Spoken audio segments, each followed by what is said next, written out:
शिवम अपनी पत्नी माही, अपनी बेटी और बूढ़ी माँ के साथ रहता था। पहले तो शिवम के पास अच्छी जमीन थी और खेती का काम भी चल रहा था, लेकिन माँ की बीमारी के चलते धीरे धीरे उसकी जमीन बिक जाती है। शिवम के पास खेती करने के लिए जमीन भी कम हो जाती है। उसका परिवार पहले से ही गरीब था, अब और गरीब हो जाती है। घर की जरूरतों को पूरा करें और माँ के इलाज के लिए उसने गाँव के जमींदार से पैसे उधार लिए थे। खेती से भी जो मिलता था उससे कुछ घर के लिए, बाकी घर जा चुका देता था। पर तब तो खेत ही आधा रह गया था। घर जाकर पैसे चुकाने में भी बड़ी मुश्किल हो रही थी और घर का खर्चा भी नहीं चल रहा था। एक दिन जमींदार शिवम को घर बुलाता है और कहता है, शिवम, कर्ज की रकम कब चुकाएगा?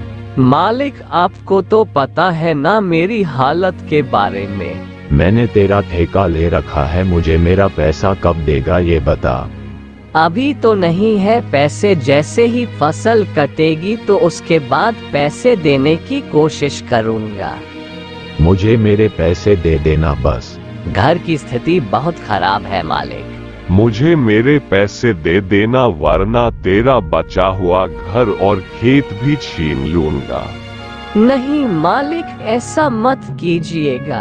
ऐसा कहकर शिवम जमींदार से बहुत मिन्नतें करता है। जमींदार को बहुत गुस्सा आ जाता है। जमींदार शिवम से कहता है, चल निकल यहाँ से, 2 महीने बाद आऊंगा तेरे घर। तब तक पैसे दे दिए तो ठीक है, वरना कहीं और चले जाना।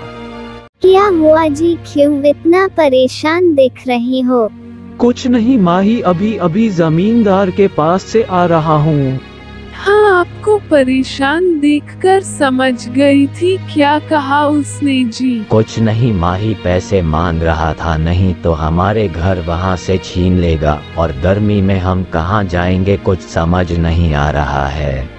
ऐसा कहते ही दोनों परेशान हो जाते हैं। शिवम की माँ अंदर से सारी बातें सुन लेती है। वो शिवम को अपने पास बुलाती है।